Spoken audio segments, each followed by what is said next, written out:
नौकरी छूटने के बाद जब मैं घर वापस आया तो कई तानों का सामना करना पड़ा। दोबारा से परिवार के माहौल में ढलने में मुश्किल भी हुई, पर सबसे ज्यादा तकलीफ तब हुई जब घर वालों ने मेरे पलंग को ही बेच दिया था। बड़े भैया ने मुझे कुछ पैसे दिए कि मैं एक नई खाट ले आऊं, मगर जितने पैसे थे उसमें एक पुरानी खाट भी नहीं आ सकती थी। दुकान पर पूछने गया तो वहां भी उतने में कुछ नहीं मिला, पर दुकान के बगल वाले घर से एक आदमी जो लगातार मुझे देखे जा रहा था बाहर निकला और बोला कि मेरे यहाँ एक पुराना खाट पड़ा है, सस्ते में दे दूंगा। उसने खाट दिखाया तो वो एकदम सही हालत में था, कुछ नया जैसा ही था, पर उस आदमी ने ज्यादा पैसे नहीं मांगे। ये देखकर मुझे हैरानी हुई, मगर अपना फायदा होते हुए देख मैंने कुछ नहीं कहा। रात को खाना खाने के बाद मैंने राहत की सांस ली कि अब सोने का तो ठिकाना हुआ कम से कम। थोड़ी देर टहलने के बाद बिस्तर लगा के मैं सोने चला गया। सोते सोते मुझे ऐसा लगा कि अचानक ही मुझे कोई धक्का दे रहा है और फिर मुझे किसी गड्ढे में ढकेल रहा है। पूरा शरीर दर्द कर रहा था। चीखते हुए मेरी नींद खुली तो मैं पसीने से लथपथ था।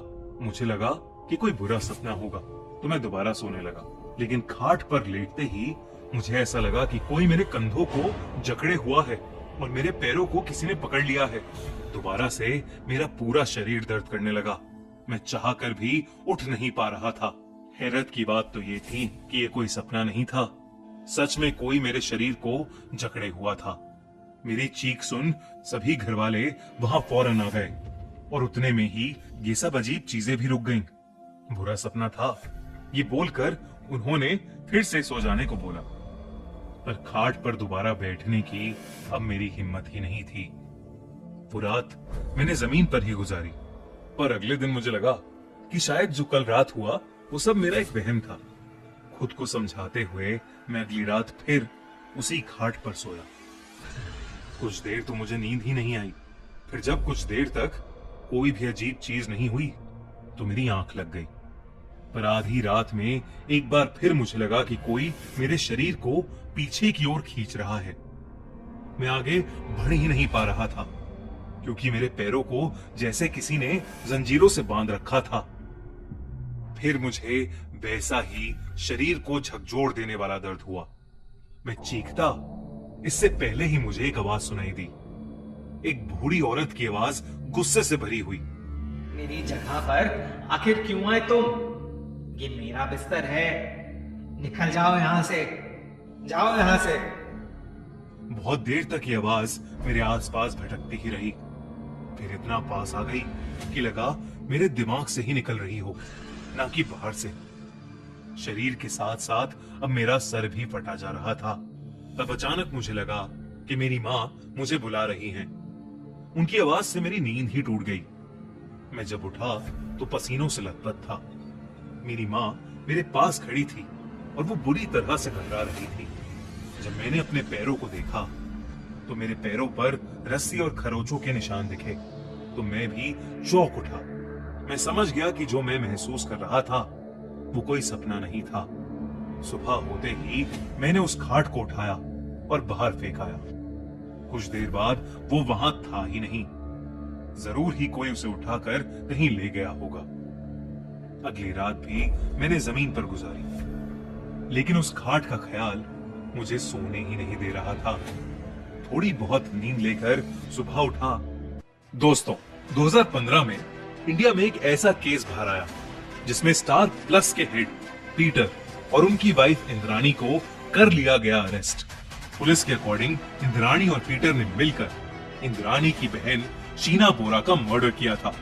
लेकिन जैसे जैसे ये केस आगे बढ़ा, एक के बाद एक ऐसे राज खुले जिन्होंने पूरे इंडिया को चौंका कर रख दिया। कौन थी शीना बोरा और क्या हुआ उसके साथ, जानने के लिए देखिए शीना बोरा मर्डर केस स्टोरी, सिर्फ हमारे crime channel the crime show पर। लिंक डिस्क्रिप्शन और पिन कमेंट में। तो उस खाट के साथ एक आदमी भी घर के बाहर मिला जो कि गुस्से में भरा पड़ा था कि आखिर क्यों मैंने इतना खतरनाक खाट यूं ही खुले में बाहर छोड़ दिया था। झटके, दर्द और बुरे सपने, क्या कुछ नहीं देता था एक खाट? ये सब बोलकर वो खाट वहीं छोड़ गया। मुझे इतना तो समझ आ गया था कि मैं पागल नहीं हूं और इस खाट में वाकई कुछ दिक्कत है। मैं उस खाट को अंदर ले गया और दोबारा उस रात उस पर सोने का सोचा, ताकि पता कर सकूं कि आखिर वो आवाज किस बुजुर्ग औरत की थी। लेकिन ये मेरी जिंदगी की सबसे बड़ी गलती थी। इस बार न शरीर में दर्द हुआ और ना ही झटके लगे और जल्द ही नींद भी आ गई। पर थोड़ी ही देर में उस औरत की आवाज फिर आई। चिल्लाते हुए उसने बोला, फिर आ गए।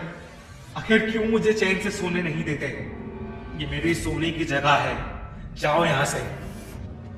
ये कहते ही फिर मेरे शरीर में बेहद खतरनाक दर्द उठने लगा। ऐसा लगने लगा कि मैं कहीं ऊपर से बहुत जोर से गिर रहा हूं। थोड़ी देर बाद ये सब रुक गया, पर ऐसा लगने लगा जैसे खाट हवा में झूल रहा हो, अपने कंधों पर कोई उसे उठाए कहीं ले जा रहा हो। मेरा मन सहमा जा रहा था।